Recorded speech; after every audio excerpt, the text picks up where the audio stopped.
Good evening, TDN listeners and viewers of This Week in Interview. Welcome to this episode of This Week in Interview with your host, Anthony Drago. It's a pleasure to be here with you as always, Wednesday nights, 8 p.m. Eastern Standard Time.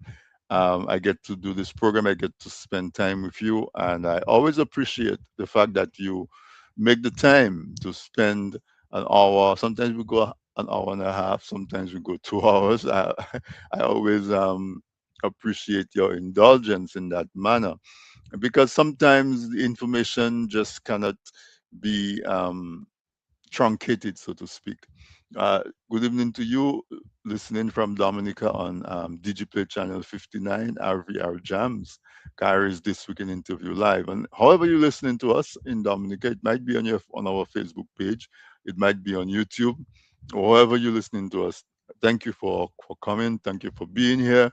And of course, give us a like if you haven't subscribed, subscribe, and participate in the conversation.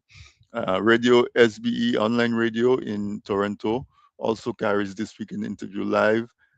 Also, Global Talk and Radio, GTM Radio, or Brother Angelo Allen does that, carries This Week in Interview Live as well. And of course, there are several other media that does that. So I want to tell you thank you, and I appreciate your coming back every week. It tells us that you like what we are doing, and we strive to do it better. Although this year we would like to take it to the next level, and so I always ask you to just invite somebody to view it with you. We really want to grow the audience because we realize that there is so much going on and there is so much misinformation that uh, media like this week in interview is becoming even more valuable because you don't have to guess if what we say or what we do is AI.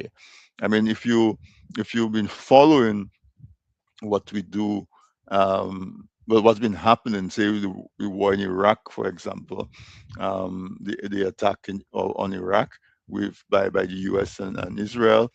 So we see so much videos that shows what's going on, and then you always wonder, is that real or is that AI? We see so much information coming from the Caribbean, but we wonder what is real and what is genuine. And so that shows us how valuable medium or media like this week in interview is, because we what we do, and we are real, uh, media medium, and so you don't have to guess if what we're doing is fake or AI or some other type of manipulation. And so it is becoming so important. And as the Caribbean finds itself being thrust onto the world stage, it's almost like you're standing there in a group of people, and people say they can dance, and people that can dance go and dance, and they're clapping for the next person to come, and your best friend, push you in the center of the ring, and you're standing there saying, "But what dance move can I pull?" To me, that is how it looks in the Caribbean is looking right now. Finding ourselves thrust into center stage on a global type of scenario, and we seem so unprepared and so ill-equipped to do anything that has any kind of impact. And again, that is where this week in interview comes in. Okay, so my guest tonight, I have part of the family. Sam, George, and I are going to just talk about a few things that's happening in the region. We'll talk about TDN and some of the things that we do as well, some of the works, some of he's a writer. Those of you who don't know Sam, you must be really fresh to the TDN and this week in interview family. Sam is the producer, manager. He is the technology person behind all of what we do at TDN and at this week in interview. And I did not. I was having a hectic, crazy week from last week, and I didn't get to confirm any of my guests that I have lined up. I have somebody for next week, But because we moved some things around last couple of weeks, we brought the guys who were running for the Roseau City Council. And by the way, those of you who went out to vote because of our program, we thank you for doing that. And that's something I hope to talk to Sam about. The turnout for that election was just 10%. And so a lot of the people that we hoped could win, who could say shake up the status quo, did not win, only 10%. And if we extrapolate that to a general election, whenever it's called, we see that there's a lot of work to do. And so we'll talk about that some. But yeah, we did that and then we moved it around also for the Day of Remembrance of the victims of slavery and the transatlantic slave trade. Ambassador Crispin Gregoire, you had a wonderful program last week. If you haven't had, if you were not present for the live and you haven't had a chance to look at it after the fact, I encourage you to go do that. Um, Ambassador Crispin Gregoire is a son of the soil from Dominica, from Grand Bay, but he has made so much impact on a global level. You need to go watch that program to really see what a young boy from a village in Dominica can accomplish. It gives me a lot of joy because similarly, I'm a young boy from a little village on the East Coast. My guest Sam, when Sam comes up, he's also from Dominica. Yeah, he is. Sam is also from a village on the East Coast of Dominica. Yeah, man. I'm a young boy from the southeast, man. Yeah, So man. yeah, and I was just saying, Sam, welcome, and I look Yes, forward to thank our you, thank you. conversation. Yeah, Okay. I was saying that if anybody hasn't seen or listened to the interview that I did with Ambassador Crispin Gregoire last week, that's a conversation that I will really encourage you to go and listen to. You can find it on the Facebook page. You can find it on our YouTube channel. You can find it on if you go on TDN TV.net, you can go into the archives, into the past programs, and you should find it there as Yeah, well. But a I agree. wonderful conversation with Crispin. I agree. That was a very powerful conversation, a very important and informative conversation as well. And we've done it a few times before, but I think this is one of the few years we've actually done it on the actual day, Right. which also happened to coincide with the UN voting and accepting the resolution from the country of Ghana to name slavery or the transatlantic slave trade as the worst crime. I'm paraphrasing, but the Hmm. worst crime against humanity in the history of the world. So I think all of those things falling into place was just amazing because I when we put that show together, we didn't realize they were going to have that. They That were going vote. to have that Yeah. vote, Hmm. Hmm. or they were going to bring up that resolution. So I think definitely, if you haven't watched that program, you should go check it out. You can go to YouTube, TDN TV, TDN Network One, or yeah, TDN Network One, and TD This Week in Interview as well has its own YouTube channel. So you should check that out. Of course, subscribe to each channel, and you see if you haven't seen it, it's because you're not subscribed. Right. So you're getting no notification that we are live and we're doing a program from the many programs we do on TDN Network. So subscribe to the channels that wherever you are watching right now, subscribe to it. You can subscribe to YouTube, follow us, like us on Facebook, and also on vstreams.com. You'll find us on there as well, TDNTV .net. So it's and by the way, I know Anthony introduced me, but my name is Sam George. For the newer listeners and viewers, of course, so I want to say welcome and thank you for those of you who come and join Anthony every week. Every week for years. It's yeah, Yeah. I mean, the only way we can thank you is to encourage you to become a subscriber. Yeah. So when we are Some live, you get a notification, you know? Let's take a pin in that, because for those of you who don't realize, TDN media is all voluntary. Nobody gets paid a stipend or a salary for doing TDN. We would like to change that because we have so many people that put so much effort into it. We would like to be able to compensate them.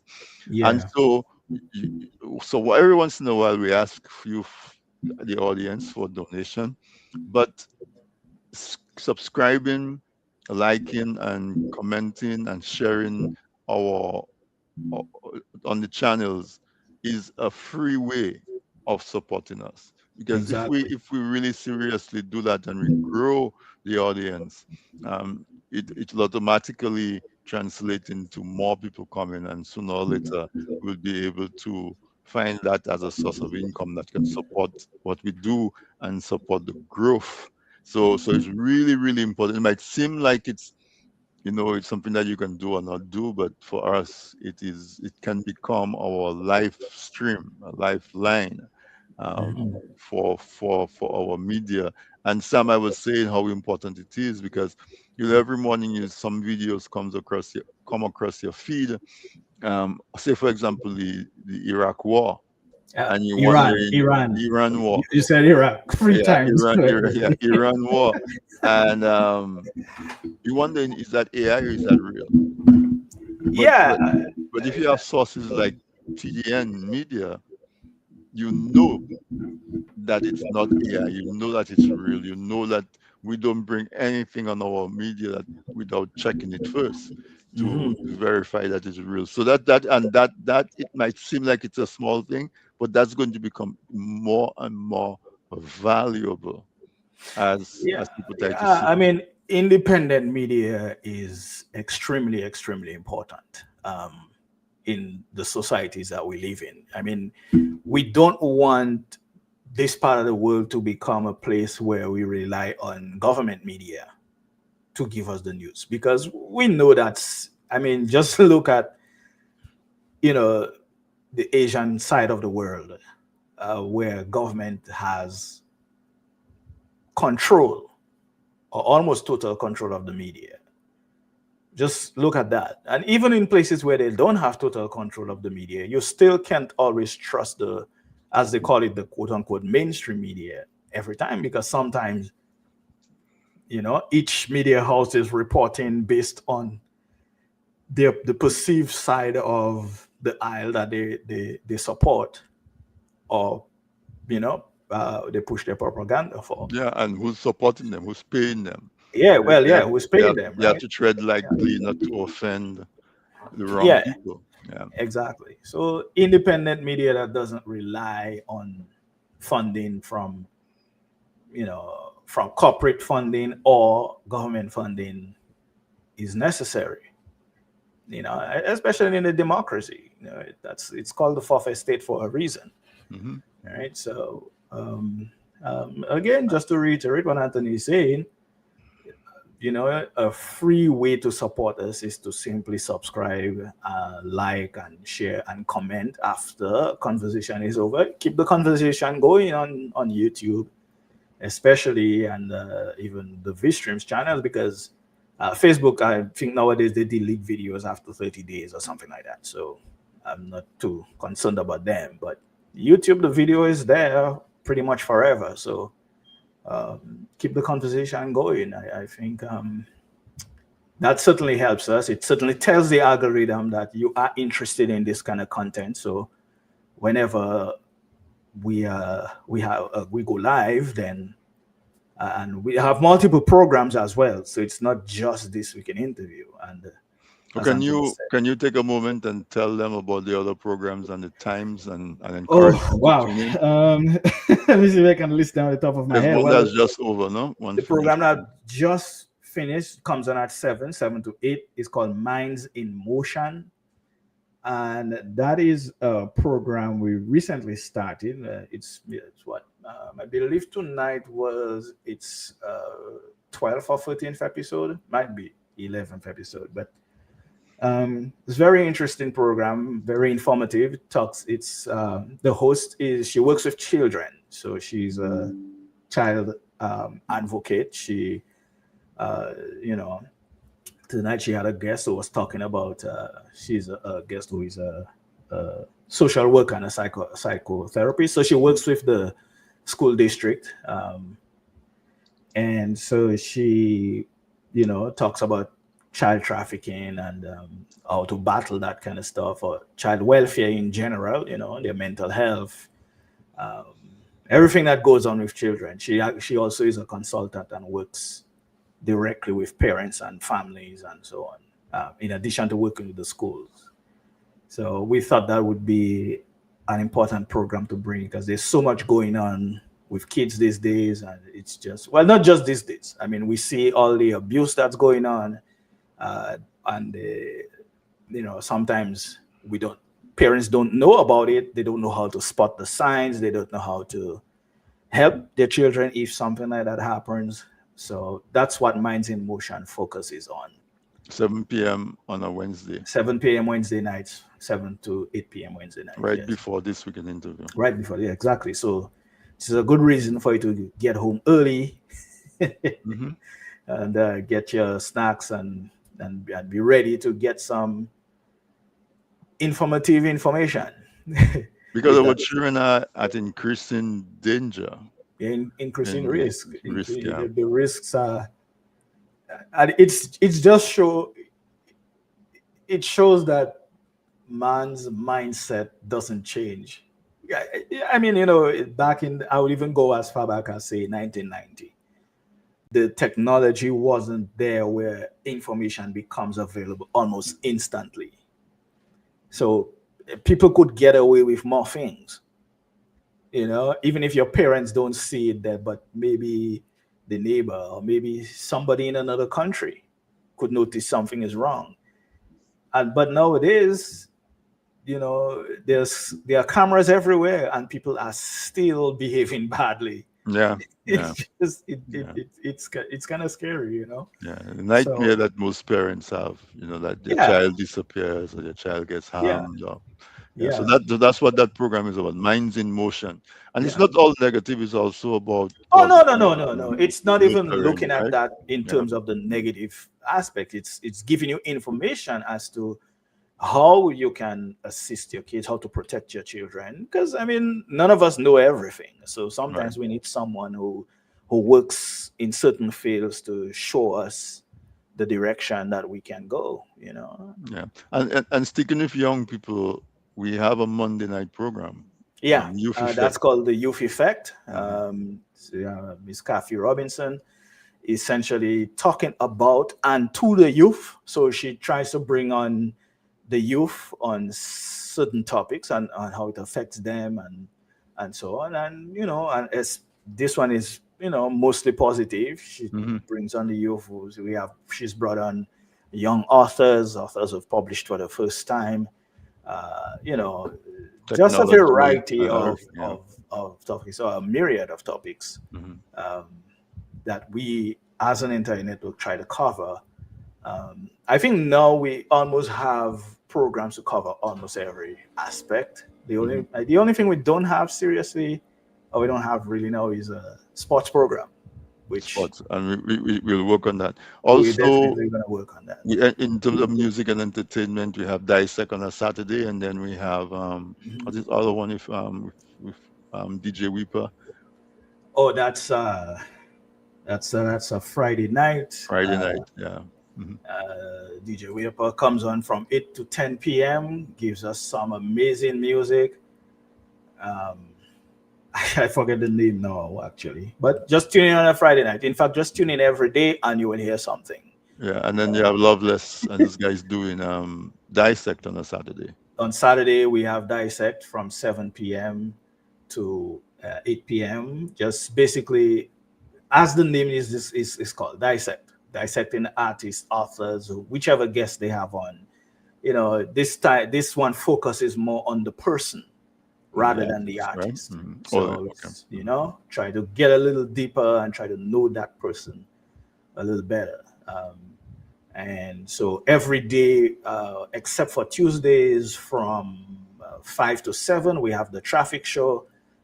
Basically, show that to help you get through the rough traffic getting home. So it's DJ Carlsong Vibes from from 5 p.m. to 7 p.m. Okay. And before that, we have a repeat of one of our Sunday programs that is Reggae at the Top. That's from 3 to 5. That's a repeat weekdays. So it's on from, thank you, Sophie, Flavor Jams. Thank you. On Friday night. On Yeah. Friday nights, yes, that's DJ Weeper, amazing DJ, uh, a younger man than you and I, Anthony.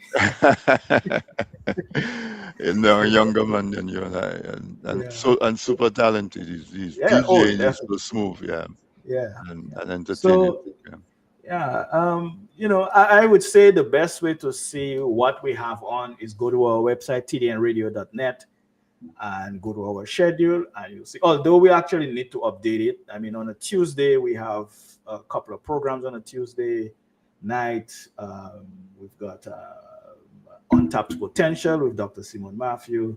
And then from 7 p.m., we have Inspirational Tuesdays. That's with the man Clayton Flora. So Sunday, Clayton is back on from 6 to 10 with Melting Pot. So that's a mixture of news, music, um, Just all around uh, entertainment, yeah, current and happenings, yeah, news, and and I so on. think he has a link up with Kyrie FM as well. So we kind of exchange news, So Clayton will give news from Guadeloupe and the rest of the Caribbean, and then um, Kyrie will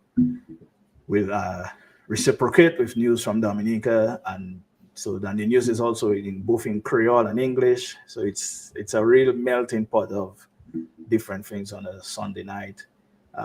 Before Clayton comes on a Sunday night, we have the man DJ Super, aka Levi Super L Black with Experience Creole, Experience Grill. and that's a 5 hour show. Levi is on from 12 until 5 o'clock. So On a Sunday. yeah, on a Sunday. Saturday is packed. We start from 11 a.m. with Island Therapy, and then 3 p.m. the afternoon drive, and then I believe at 5:30 Spice Island Vibes. Then the Zouk party from 7:30 until 10 p.m. So Saturday is the busiest day Keeping you in terms of entertained while you do entertainment. your Saturday errands, Yeah, right? In your yeah, chores. just like in the old days, Exactly, exactly. you're doing So, your folks, housework and the music jamming. jamming. So, folks, you have an idea. This Week in Interview is just one of the programs of TDN Media. There's a whole lot more happening, and we ask you to partake and to tune in and really give us some feedback and enjoy it, because it's not only we keep you informed, we also keep you entertained. Yeah, and And that's our slogan, by the way, keeping you informed and entertained. and entertained, right? You And can we do try both. to stick to that. Right. And that is so as I said, that's so important now, because there's so many stressors in the world.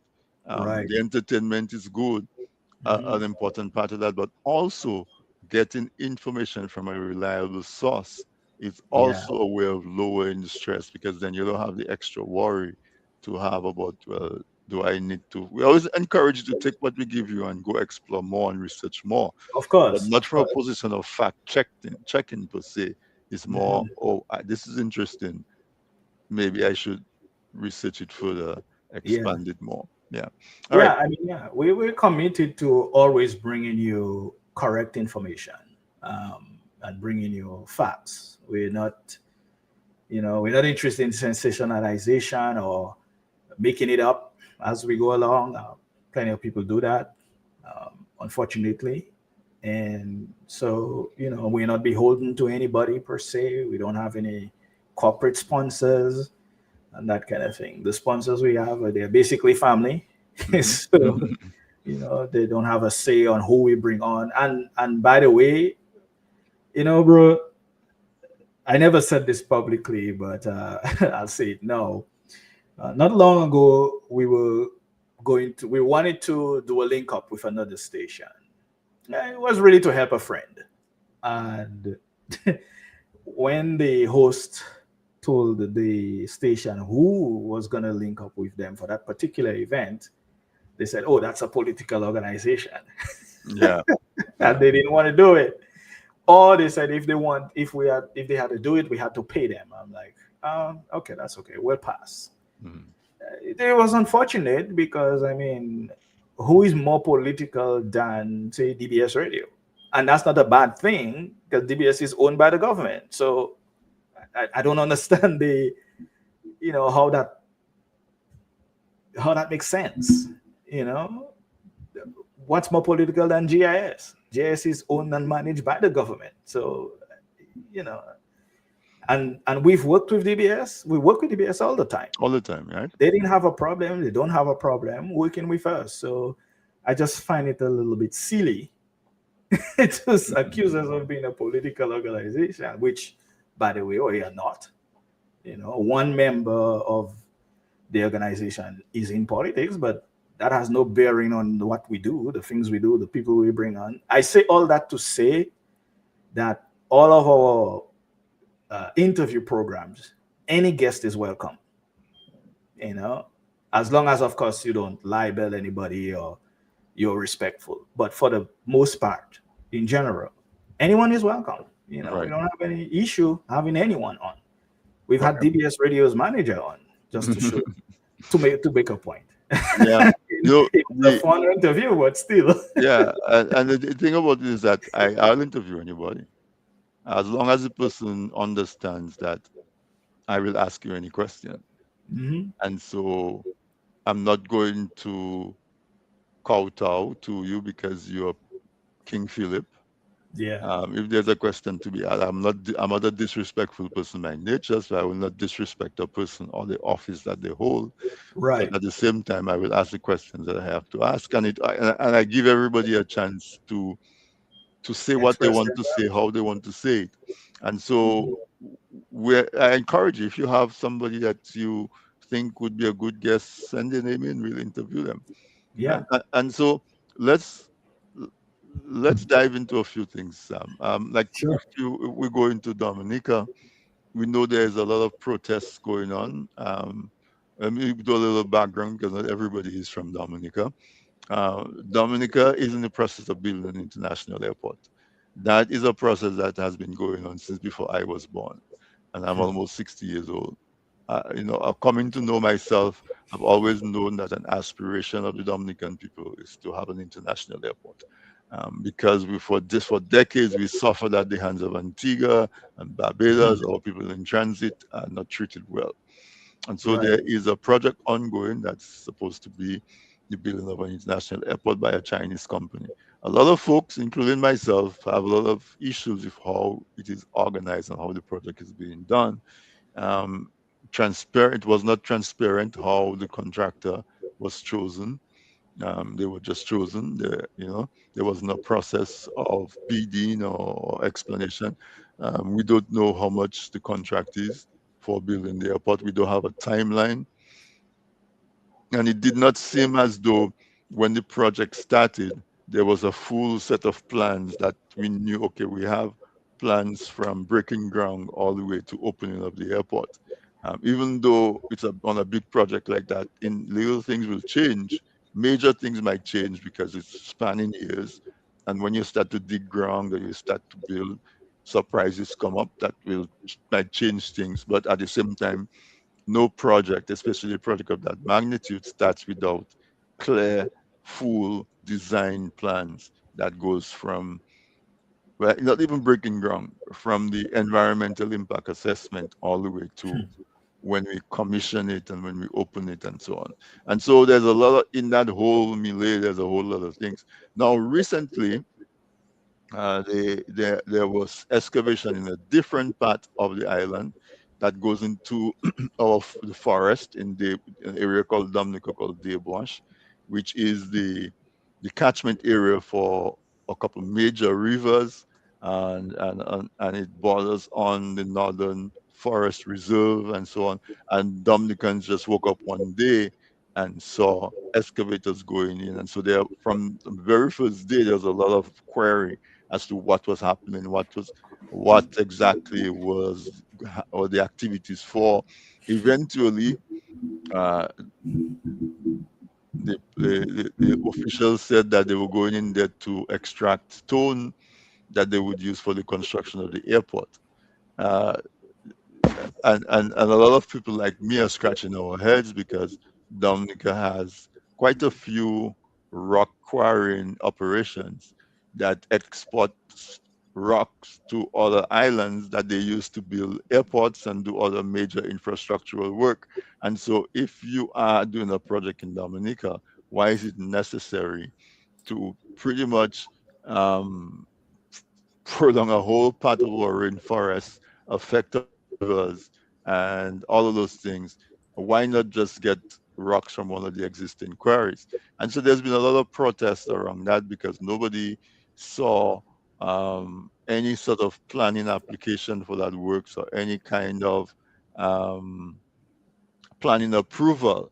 And so the process in December, the physical planning department, who is the department where you go if you have to build a house or anything you have to build, you go to them with your plans and they give you approval to go ahead because they examine your design to know that it is sound. They examine what you're going to do to see how the waste and the water runoff from your site is going to affect all the rivers and all of those things. They look at a whole slew of criteria before they approve it. And so it came to light that that was not done. And so physical planning issued a cease and desist, a stop order to cease operations at that site until the necessary applications were made.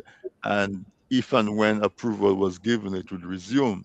However, we saw that in recent times, with the assistance of the police, nonetheless, the protesters have been pushed out of the way, and the contractor who's doing the quarrying or whatever they're doing, well, has been allowed to go in back into the forest to continue their work. And so there's a lot of controversy around that. That is a background, right? Um, what we see on there's a lot of folks who are latching on to the idea that what is being done in that site is to get rocks to do the construction of the airport. And therefore, they see the protest, which is mostly an environmental protest, they are casting a light on it as if it is an opposition to the construction of the airport. So they're not necessarily responding to the potential environmental catastrophe that is being implemented as a happening unfolding right in front of our eyes. They're not responding to any of those concerns that are being raised. They are simply latching on to, oh, you guys are opposing this because you oppose progress, you oppose the construction of the international airport.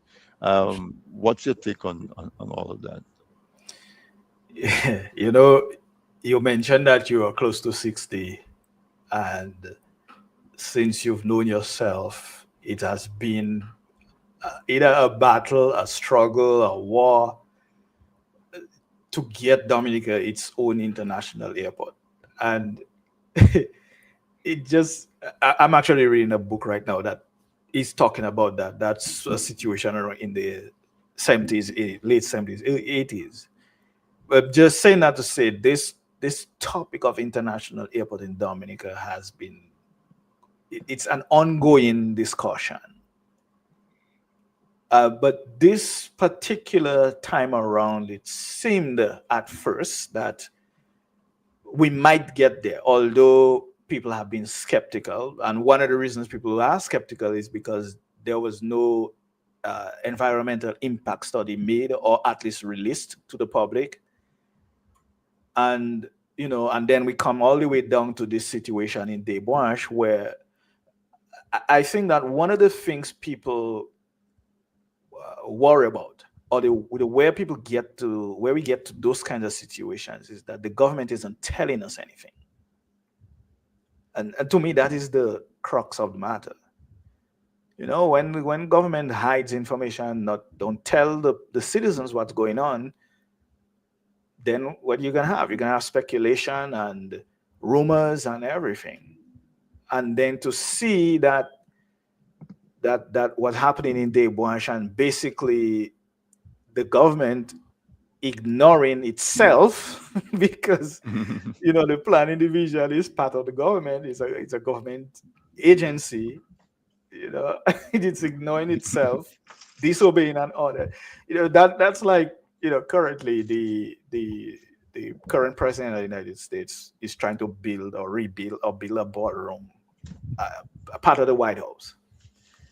And just yesterday, a judge blocked him from continuing that project. The judge literally said the White House doesn't belong to the president. So I don't know whether he will follow the order or not. But the point is, where in Dominica would that happen?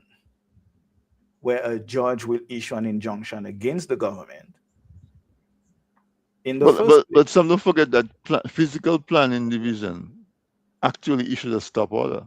But that's what I'm saying. That's what I'm saying. The government is defying itself. Yeah, The and government is and disobeying I itself. listened So, to an interview by this guy who is managing. I think he's managing the geothermal project.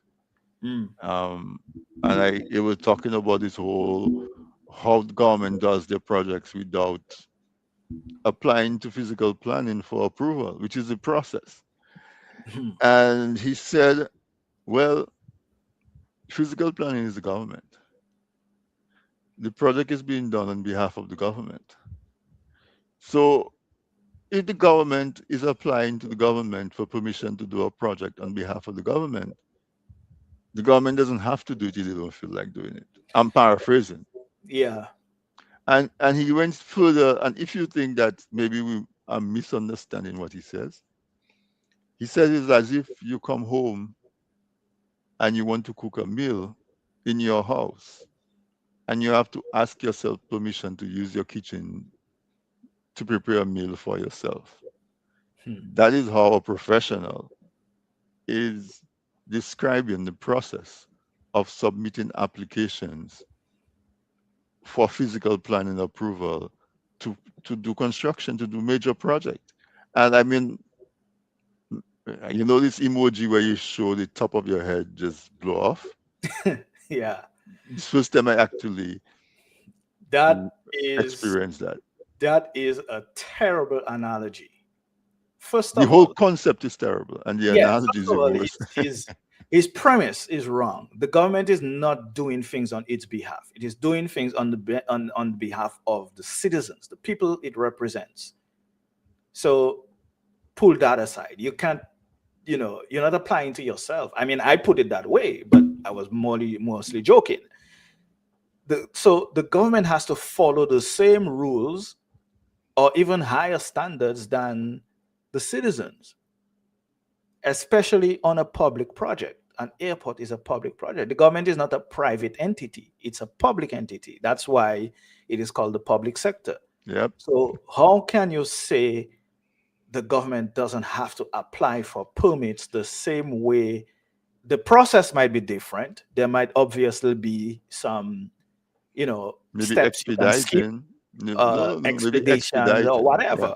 But There might be yeah, that, but the government has to follow the same rules as any other person who's going to do any kind of construction on the country. And a thing like an airport, you can't just decide you're going to put an airport anywhere on island in any country. No country does that, because you may just decide you're going to put an airport wherever. The next thing you know, before two airplanes land, the runway sinking, or the how you call it, the terminal sinking, or it's floods whenever a little rain comes down. We in a rainy country where a river comes down all the time. So the government cannot just simply decide it's going to do something and not follow proper procedure. I mean, it doesn't take a person with a degree to see that. So this guy is just making excuses, and just I'm carrying pretty water for the sure ramen. he knows better. He Yeah, knows better. yeah. He just making It just excuses. amazed me how quote unquote professional people are willing to be Compromise unprofessional, to themselves compromise themselves and to push a compromise narrative. their Yeah, integrity. the integrity. you know, Yeah, and, when and, you and think about it, bro, it's like the same thing happening in the US. You've seen the strangest people supporting the strangest things. yeah. And you wonder, do these people realize that in 3 or 4 years' time, they're going to want to get a job somewhere else? Or I mean, and also, as they say, when the rain fall, it don't fall on some people's house. It falls on everybody's On house. every house. So when you deteriorate and decimate the procedures that's in place, the safeguards that's in place, Hmm. and disaster happens, it's not only affecting some people, it's affecting you and your children and everybody else. Yeah. And so we're living in a time where people put second, like your professional integrity, your personal morality, Hmm. your fidelity to the truth. All of those things seem to take a secondary position to loyalty to a cause. It's as though people identify themselves based on who they voted for in the last election or who they plan to vote for in the next election. And that is the only thing that seems to be important. Pure cult like behavior, Yeah. man. Yeah.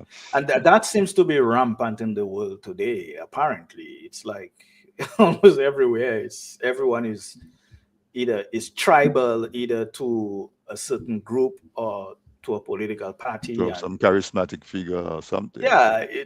it amazes me, or even celebrities have their cult like following, and that to me is, you know, never been something that I have ever understood. You know, we're all And human beings, and and so it comes back to media now. Um, mhm. People don't realize See human our being brother Eddie Muja is on there as well. Good is on night. I there. haven't Yes. seen Eddie in a while. Good night to Yeah. you, Ed. For those of you who are not familiar, with Ed has a movie making business, and he does a movie festival in St. Lucia every year. I've had him on once or twice, but it's been a while, so you probably need to bring him on to find out what's cooking, What he's been up to to? this for this year's festival. No, but I was going to say also, speaking of infrastructural program, we saw the government and of Dominica and its supporters taking a victory lap because apparently they were able to send a few megawatts of electricity to Domlec, and so Hmm. they're taking a victory lap as if the project is done. Um, what I mean, Yeah, I don't know. I mean, what can we even say about these things? I mean, it's like we have no real information. well, there's a few things. Yeah, I mean, what One do of you them even? One of Yeah. them is that again it comes back to doing projects without a plan, and Hmm. so we have no idea how much it would cost. The last Right. estimate of about a year ago is that the government of Dominica had spent up to $400 million on that project, and I'm saying even though the government had decided that it was going to spend 200 million, would that be the best use of 200 million to do a geothermal project?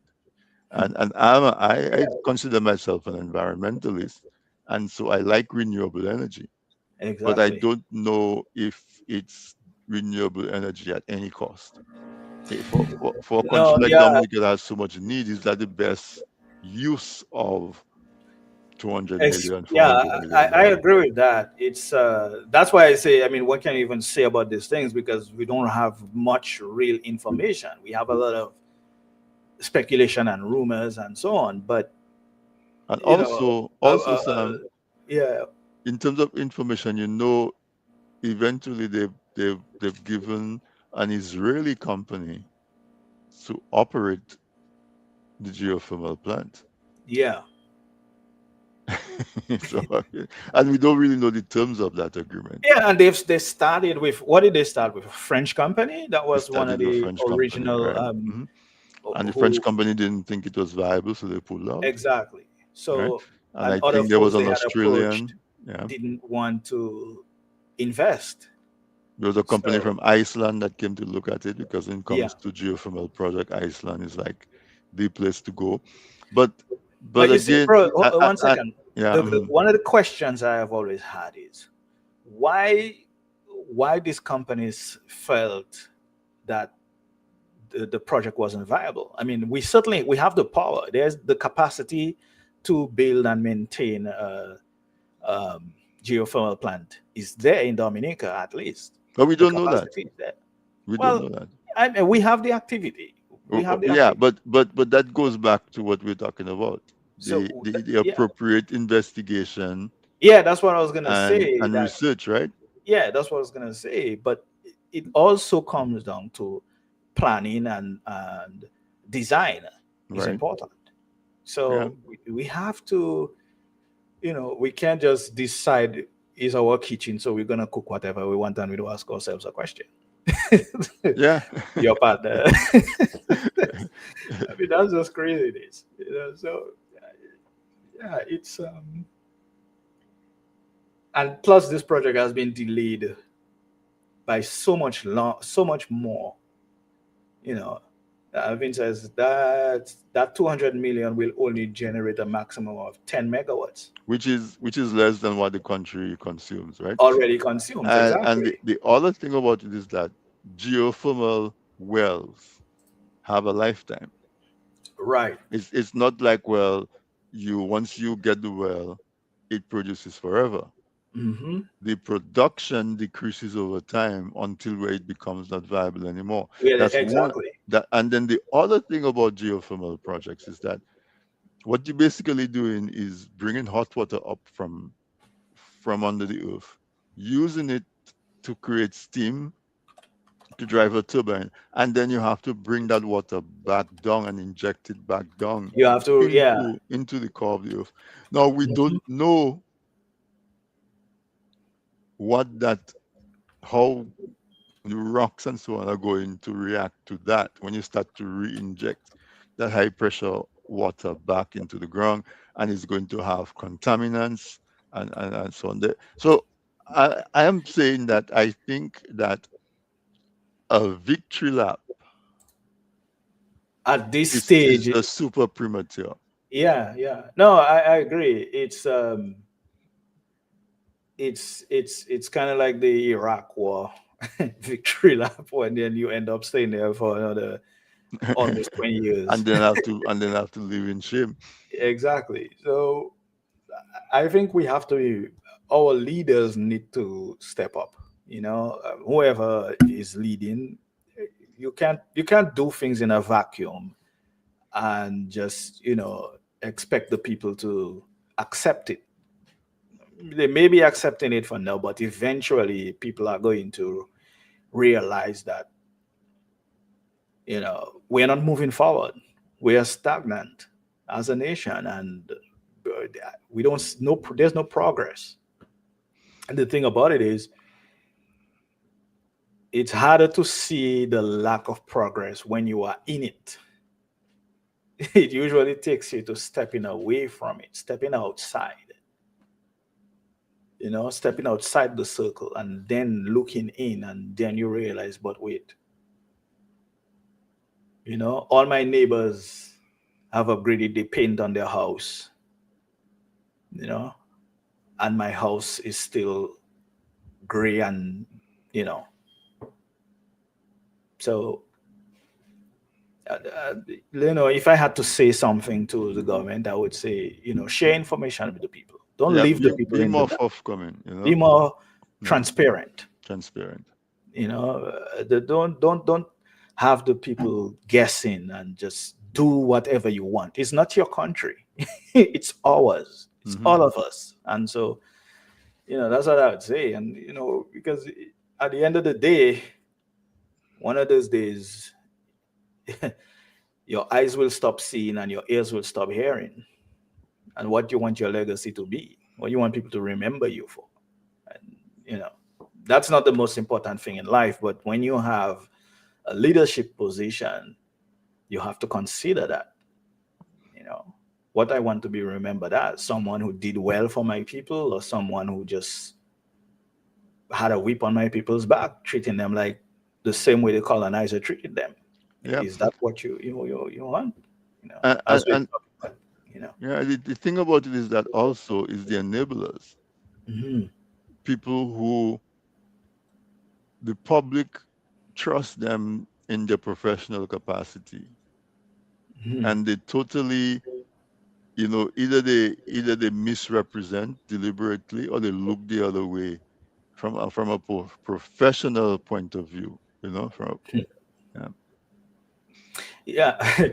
Well, it's like the Dr. Slinger Francisco, the Mighty Sparrow, said, the upholder is much guiltier than the burglar. yeah, And I, honestly, bro, there's a special place in hell for wicked politicians because they are supposed to be leading their people in the right direction. And if they don't do that, and well, I hope they're ready to take their punishment. There's a special room for them. in the back, right? you know, talking about what this talk, Thanks, we have Alfred. that parable in our Dominican culture where it's if see pani suti where pani Only vole. for there. If it doesn't have an enabler and an encourager There's no thief. egging on, there's no teeth. Mhm. And talking about Powerball, to take it to another note, I don't know if you saw the tribute that was done in Maho for Halibut.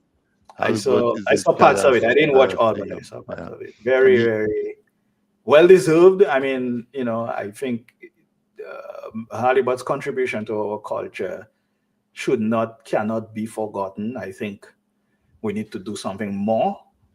Some kind of monument. I mean, not just for him. But I think his contribution is significant, and um, you know, our young people need to know about him. Those who have not born yet need to know about Hollywood and Jeff Joe and all of those guys who've passed on and who've contributed so much to our music and our culture.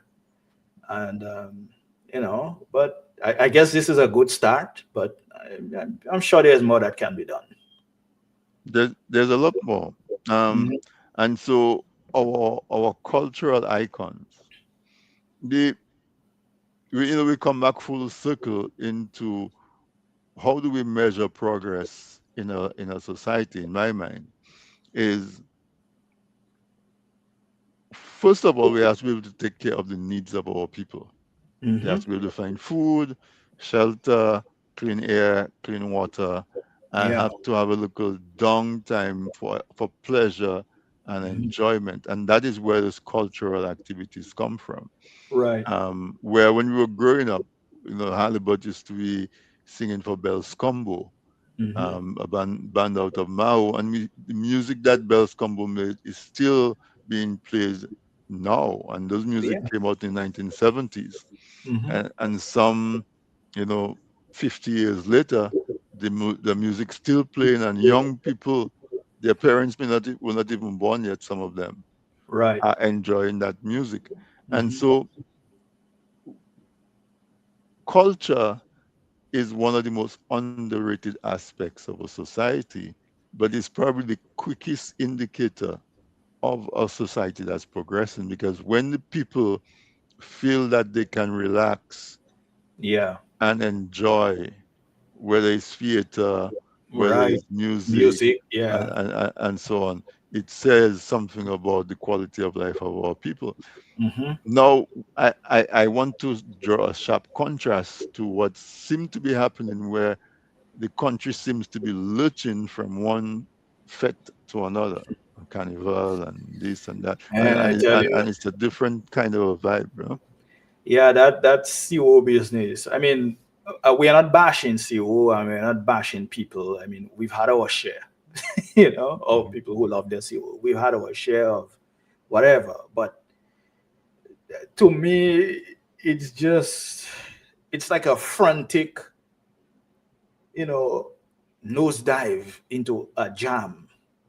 It's like if there is no jam, the people cannot they can't leave. It's the frustration is too much, and that and you made a very valid point. Culture or the level of culture you have indicates progress Mm-hmm. or progress. It tells of where the country is. People can relax and you know sit down, have a beer, whatever. Relax, listen to some music, watch a play, that kind of thing.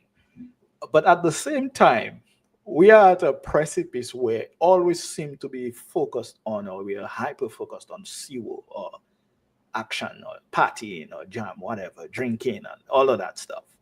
And that to me is dangerous, because all what you end up having with is, well, you have a bunch of people always drunk for one thing, then you have drunk driving, and those things might seem simple, but take a look at every week there's some kind of accident.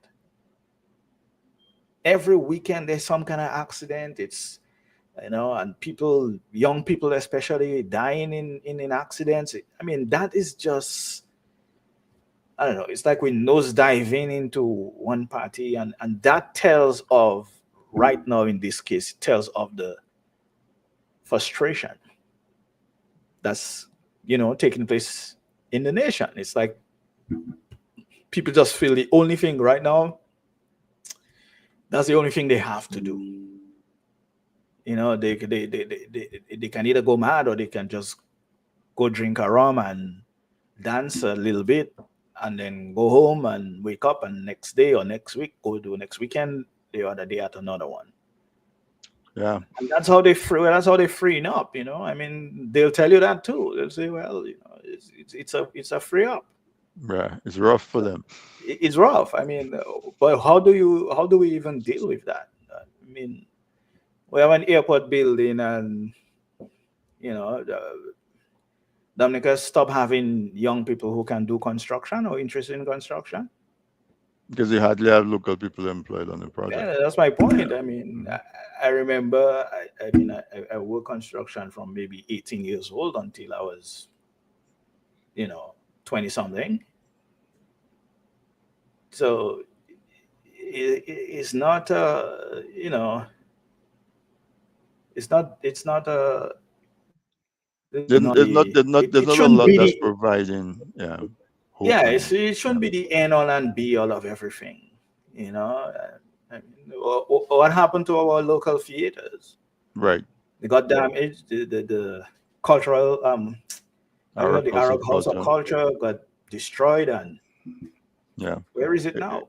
and you keep hearing it's being renovated. You keep hearing it's being renovated. You keep hearing it's being renovated. How I long is it going to be it's just renovated? I mean, yeah, how much? I mean, some of that 200 million they put into that geothermal experiment. That's what I actually call it, an experiment.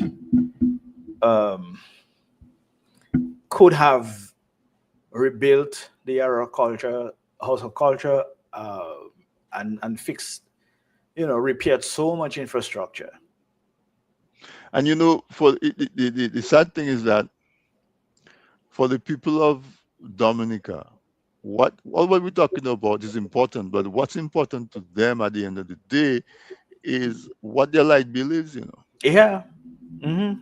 And so now that the geothermal plant is coming on stream, I would like to find out what is the average monthly light bill for a Dominican now, and then come back in 6 months' time when the geothermal plant is on full stream. What is the cost of electricity for average household per Yeah. month at that time? That's the only way we can show that this 400 million or whatever 100 million we spent have some kind of impact. Well, not just an impact, because whoever is managing it, whatever deal they have with the current company, I am pretty sure they are not in it for charity's sake. Exactly. So who is going to pay the price? Who is going to, you know, is the government going to raise taxes, or are the people's electric bills going to go up? Who's going to right? subsidize it? Right? I mean, How do you measure success? Is yeah, that electricity costs going to come down where now we can see more business, manufacturing business or industry coming on stream because the cost of operating a business is cheaper because your light bill has been cut by 20%. All of those things are supposed to be in a report even before we start the project. This is what exactly. we expect to Yeah. happen. You know, Yeah, you have to have projections. This then and that this will be the profits. The profit margins need to be should have been outlined. How do you plan on making money with this? hmm Because if you cannot, there is only one of two ways. You either gonna have to make the people pay more, the citizens pay more, or you're gonna have to export some of your some of the power to or you and get you industry know to come in, so you have more. You have an upgrade in GDP. right. That So where you collect more taxes or whatever it is, and you pay mhm, for it that way, mhm, right? yeah. But people, the thing about it is that this conversation that we're having, um, most people don't even get to have that conversation because when you guys opposing for the sake of opposing, you guys will oppose anything that the government do. How can you criticize a geothermal project? How can you Yeah. criticize the construction of an airport? How can you criticize? But the whole idea about it is that one, if the information is available, then we wouldn't just be appearing to criticize for the sake of criticism because it would force us to go into that information and find what is good Yeah, and find what is bad and see how we can improve it. But in the exactly. absence of that, all we have to do is talk about it. And with the history of this government that's been in power for 25 years, they don't have a stellar history of producing projects on time, on the budget, and doing anything for the improvement of the economy. Um, it's it's it's I mean, if we were to ask any one of the folks who support the government, what seems to be the priority of the government, and how is that priority reflected in the budget or the expenditure of the government? Yeah, and another thing too that has always bothered me is the fact that our government doesn't have regular parliamentary uh, debates, Yeah, meetings. They come to once in a while to do a budget, and that's it. to do something Everybody, specific. If they have the budget, they yeah, come to do do that. something. If there is some agreement they have to ratify, they do that. Which is even Yeah, rarer yeah. than. So that to me that's a bad sign that when the government is not meeting regularly. Because how if you don't meet, how are you discussing what is happening in the country? How are you discussing crime and trying to lower the crime rate? How are you discussing tourism? How are you discussing what you need to do to increase your tourism or improve your tourism product, or improve the country's GDP on a whole? How are you making those discussions? How are you having those discussions, which should be public?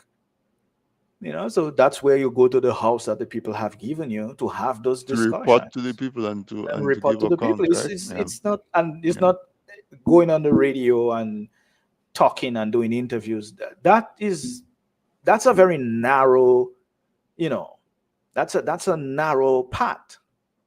Just having a press conference or whatever.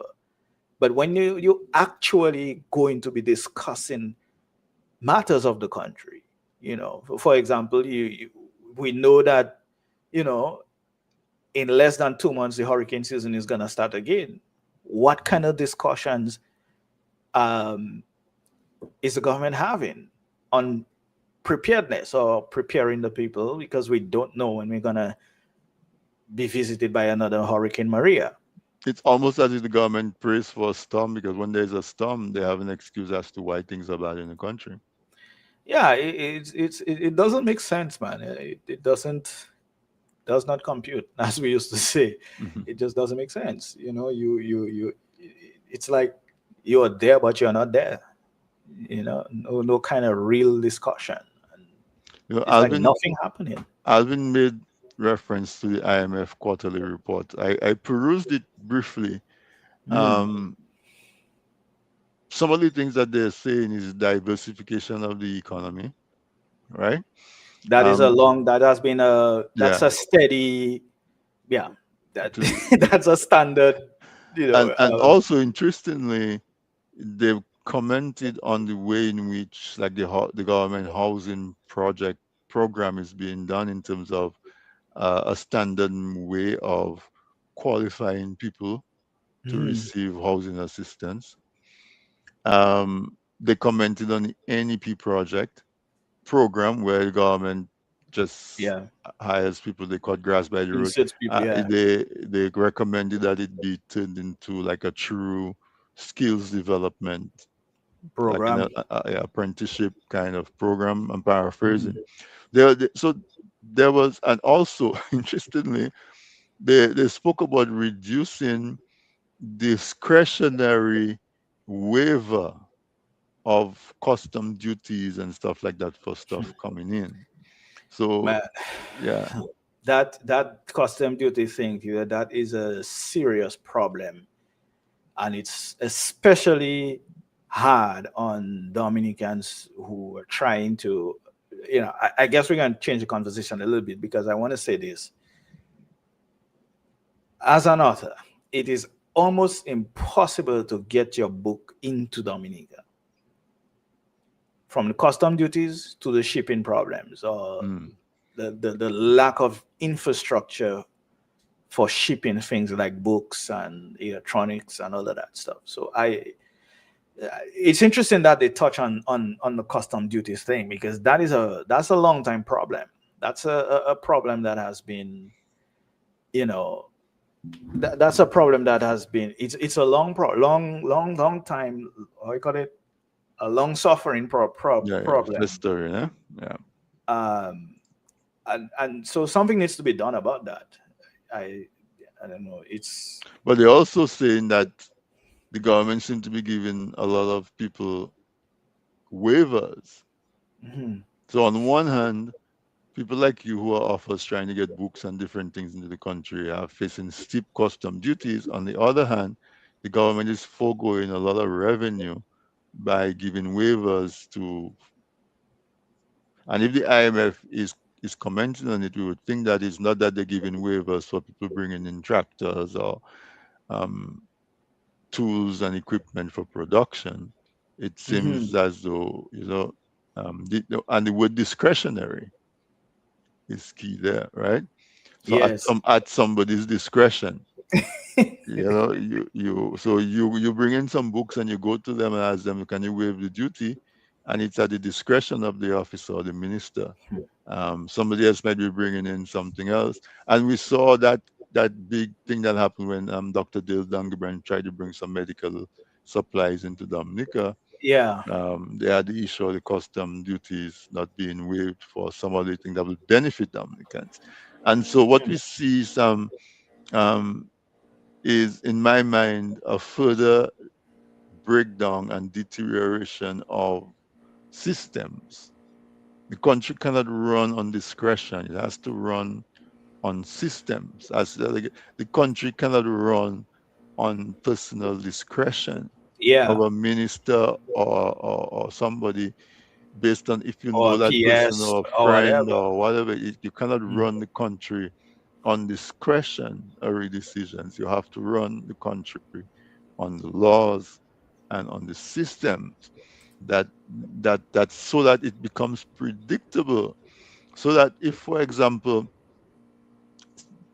somebody wants to do a project and they're trying to encourage other people to come and invest, right? Let's say it's a water project or some other type of project, and you say, "Oh, we can do this in Dominica, but we need to raise $500,000 US." There's Mhm. enough Dominicans here who can 1,000 Dominicans give $500 is $500,000, right? Right. I mean, getting 1,000 Dominicans outside of Dominica is not a big deal. Right. But how can you convince somebody to give you a $500 when that person cannot? It's not predictable how the process will go. They Hmm. ask you, have you gotten permission from the government? And you say, well, we're applying for it. But well, when you see the government see certain names, you will not get it, You're right. or it's a harder climb. Mhm. Um, that sort of environment discourages people to come in and invest, and affects the development of the country. Yeah, we and I've heard people say, that those in the diaspora should come and help and whatever. But those in the diaspora, many of them have had the experience of trying to help, and they get either blocked, ignored, or get the runaround, Hmm. or being told who you think you are, coming with your American or whatever education and trying to tell us what to do and how to do things. This is how we've always done things, and blah blah blah. So I don't know. It's an interesting society, I guess, and one that probably at some point will be studied. I don't know. I'm just saying that historians might one day find it interesting to study how our society operated in this period. Yeah. 'Cause I don't understand it. And maybe it's me that foolish, but I don't understand how we do things. We are still doing things the same way they were done before you carried a computer in your hand, Hmm. your phone, where you can just do a search, Yeah. see how things are done, see how See other examples. countries Yeah. that have Right.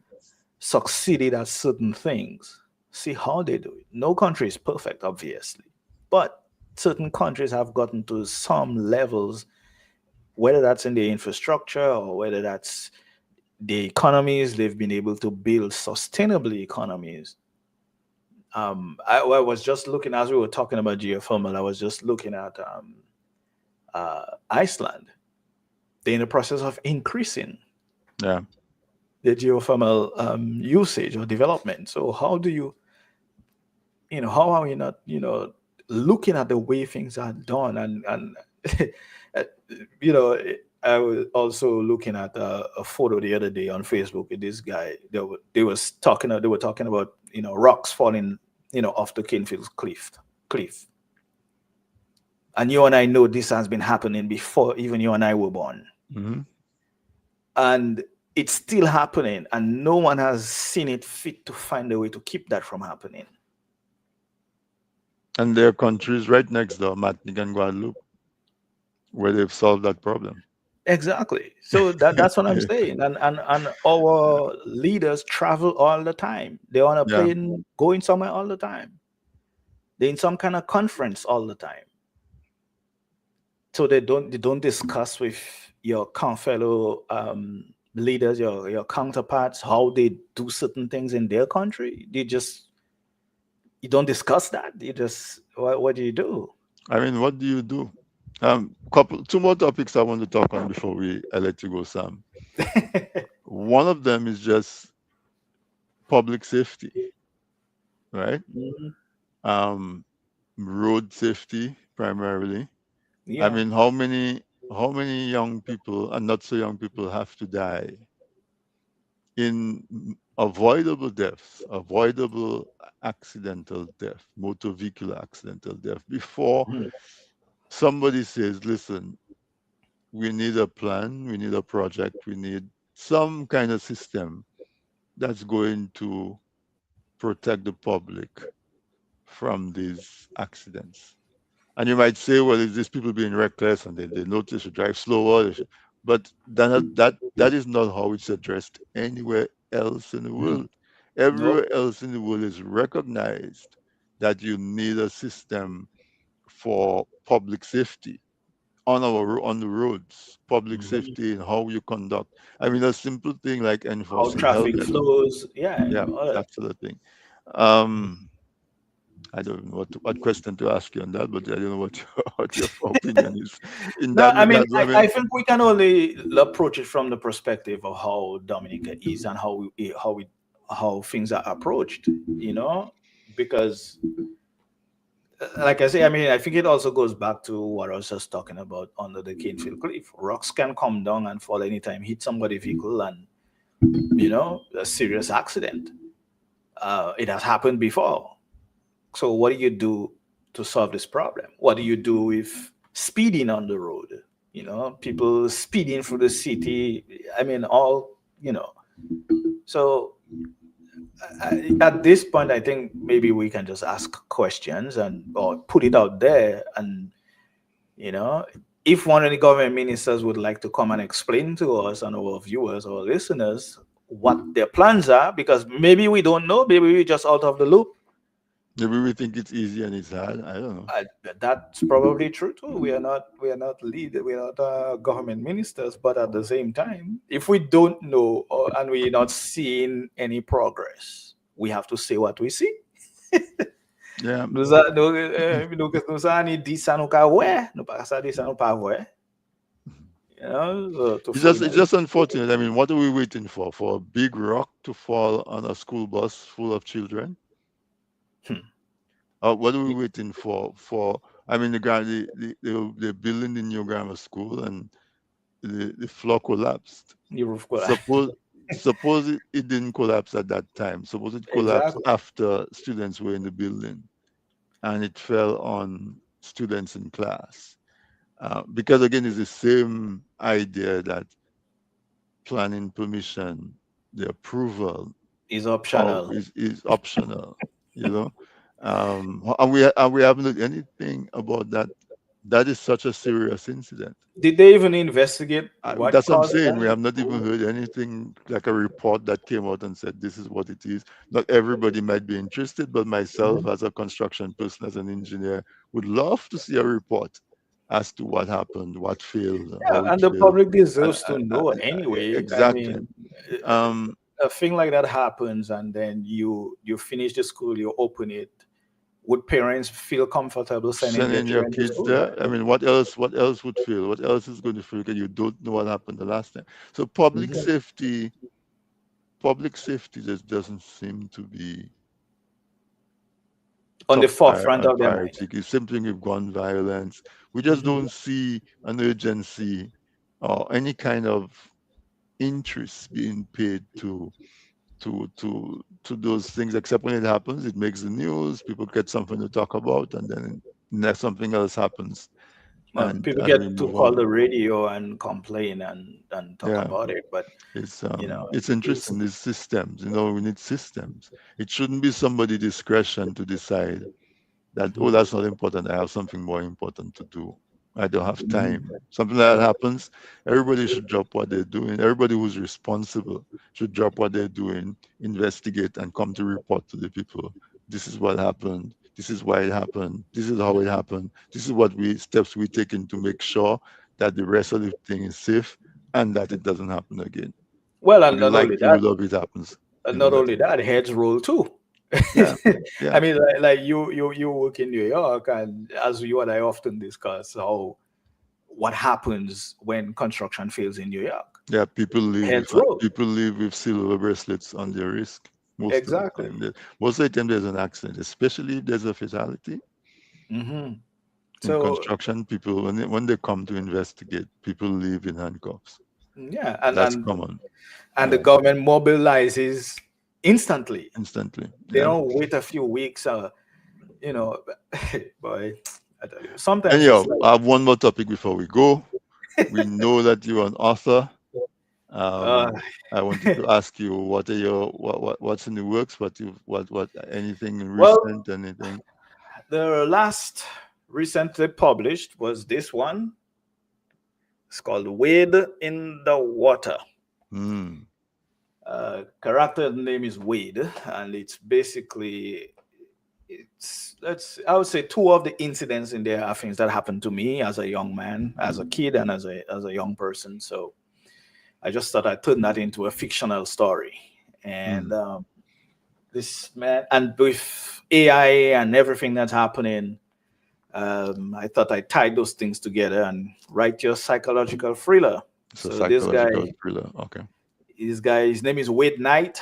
He boards a ship. It's a luxury ship, but then he wakes up hours later, not remembering how he got there, and then he finds out that basically the AI wants him to Mm. become part of it.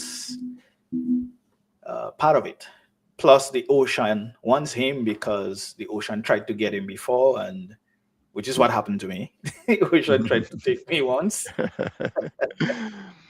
and then but so since then he doesn't like the ocean, he doesn't like the sea, he doesn't trust it, so he Mm. believes that the ocean wants to take him. And Mhm. in this particular situation, he finds himself ends up in the water, and then um, so he has a choice to either sink or hold on until rescue comes. And even though rescue comes, it's not quite the rescue he's expecting. So Mm. you would have to get So the book for you the to book is find it. available on Amazon. It is available on Amazon, Amazon.com. Just look for Sam George or search for Wade in the Water by Sam George or The Trust by Sam George. You will find them both there as well. We're currently my writing group, the Piton Noir Writing Collective, and I'm of which I chair currently. We are Mm-hmm. working on our fourth Flying Crapple book. Well, Mm-hmm. it's been edited right now, and then when we are also beginning to discuss of the fifth volume of the Flying Crapple anthology Mm-hmm. coming up. A few other things that are currently being edited. I don't think I want to title them yet, but also looking at doing a historical murder mystery, historical fiction tied to the events around 1979 with my very good friend Nicole. Mm-hmm. So um, that you can look out for maybe sometime, maybe next year, something like that. So quite a few things happening that we're working on, that I'm working on as well. So um, All right. No, and of good course, job. So, looking go forward to ahead. your first book, Anthony. So I'm looking forward to editing that. All right. When it comes out, I'm going to have brother Ed do his movie one time, so it's a full package. Yeah, No, but yeah, seriously, folks, those writings are incredibly entertaining and engaging. And as we close the winter and we move into spring and summer, you should really stock up on your books for your little weekend out, your trips, your summer vacation, mm, as your nieces and nephews get their birthdays, graduations, and those things. Really encourage you to make the books by Piton Noir Collective, as well as the Le Flying Crapo Collective, written by the Piton Noir group, as well as any of the books by your Dominican authors. yeah. Really encourage you to make them part of your consideration And there are plenty for of gifts. Yeah. Dominican authors, not just in Dominica, around the globe. In fact, I believe this is not scientific, but I think outside of Trinidad, Dominica has the most authors from the Caribbean. Yeah, I mean, look at what we did when we did last year, the Yeah, festival. We had about over mhm, 70 people, authors yeah, registered, right? Yeah. and that was only a small percent of the Yeah. number of authors we had. Today, I learned about another author. I have to reach out to her. Okay. I think she lives in Canada too. But yeah, I mean, so there are just tons and tons and tons, hundreds of. I think someone estimated it of up to about 400 Mm. authors. So so we have quite a number of authors. One way to find who the Dominican authors are is to follow the not the what do you call it, the National Literary Festival's Facebook page. They maintain a pretty extensive cover or list of covers of books by By Dominicans or Dominicans books talking about about Dominica. Dominica, that kind of Okay. thing. As long as the Dominican related in some way, they will they publish a post, and sometimes they have a specific post, like say for Christmas, for example, they'll say get this group of books or whatever the case may be. But they do a pretty good job of promoting Dominican authors. So I encourage you to follow them on Facebook, National Literary Festival, or Nature Eye Literary Festival, rather, if you're not already doing that, and support Dominican authors. Certainly. It's a passion, and so people take it. It takes a great deal to write and publish a book, and it may be fun, but at the same time, some kind of reward. When people buy it, you feel good. You You know, feel good when someone buys it, and not just buying it, but buy it, read it, and leave a review, a because review, right? reviews Yeah. are important. Yeah. Yeah, Mhm. very, very important, actually. Okay. So we appreciate that. We appreciate you all, and of course, we appreciate you all for tuning in tonight. Bro, I know we didn't plan this ahead of time, but I think it But went thank you for well. coming on, and I think we had a great show. Good night Yeah. to, I see Lorena is saying good night. She says good night to everybody. Hi, Lorena. Lorena is my niece in Boston. All right. Good So night. good night. Good night, Yeah. Miss Joseph. It's yeah, it's fun. It's Yeah. good to sometimes A be on this side. conversation. We keep people updated with what's happening with TDN media, what the Mhm. programs are that they should go check out, and also just giving a perspective on a layman's perspective Right. on the different activities that's going on in Dominica and how we can think about them, Yeah, because the things we would ultimately like to see, man. yeah, that's what I Things we aim would to like to do. see. Hmm. Yeah. Yeah, I know you. I mean, you always end the program with, how can we solve things? You know, uh, one of my solutions is to see government ministers be more transparent, and don't be afraid of the media. Don't be afraid. Well, don't be afraid of independent media. We know Hmm. you can go to DBS, GIS, GBS, GIS, and Kyrie, yeah. So Kyrie and Q and whatever. We know you can do that, but independent media is also important. So because there are people who don't trust legacy media with good reason. So feel free, reach out to me, reach out to Anthony, you know, reach out to whomever you feel like you want to, or and come and talk to us. Don't be afraid. We don't bite. come give your message to our audience, which might be it might be fresh ground for you. Yeah, Anyhow, you Sam, never know. You might gain some support. You never know. exactly. I'm not Sam, guaranteeing anything. I want to tell you thank you for No coming on, problem, and bro. yeah, Always a pleasure. always a pleasure. All right. All right. So folks, there you had it. Another a wonderful episode of this week in interview with my friend, my brother, my co business partner, Sam George. We touched on quite a few things, and I hope that you enjoy the conversation. You understand a little better on the offerings, on the programs that we have at TDN, and you also understand some of our perspective, my perspective on happenings in Dominica. The one thing I want to close with is that if you are in Dominica and you have not gone through the process of re-registration to vote, I encourage you to include that in something that you're going to do this week. And if you don't live in Dominica, but you have people that you talk to in Dominica, encourage them, ask them, have you re-registered or recertified your name on the voters list? And if they say no, encourage them to do so. Let's go on a drive to get everybody who is eligible to be on the voters list in Dominica, to have them participate in the process and to go on. Bro, I'm sorry, I wanted to jump back in there. As you talked about the voter registration, you mentioned earlier that only 10% of folks turn out to vote in the Roseau City Cruiser Council City election. Council. Hmm. And I find we kind of forgot to touch on that. I find that very disappointing, but not surprising. So, in addition to registration, voter turnout is also an area we need to that needs improving. You Yeah. know, So, and but the thing about it I is just that wanted to what add that there. no, that's fine. What people have to understand is that with the registration, you cannot just assume that you are on the list. Because Mm. if you don't go to re-register when they issue the new list, your name will not be on there and you will not be able to vote.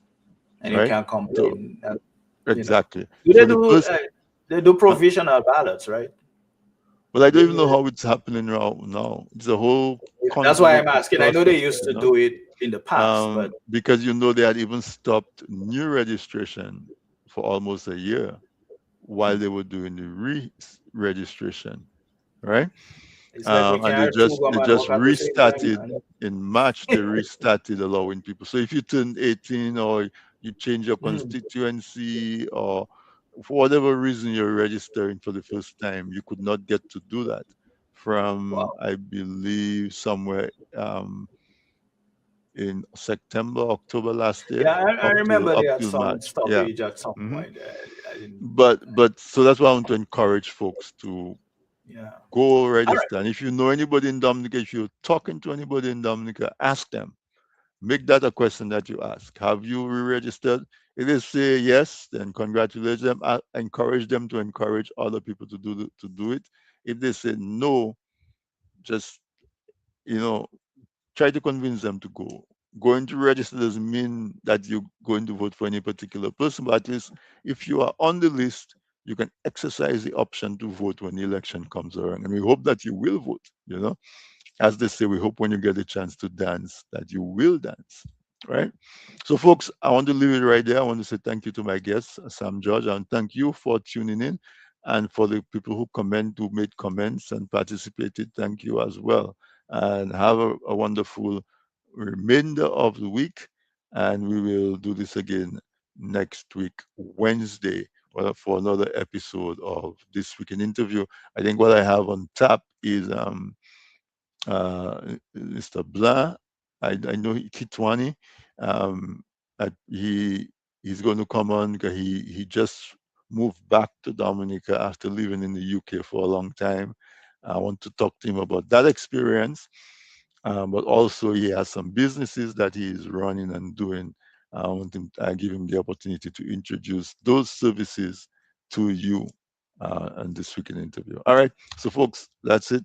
Good night, and we will talk again next week, Wednesday. Bye bye.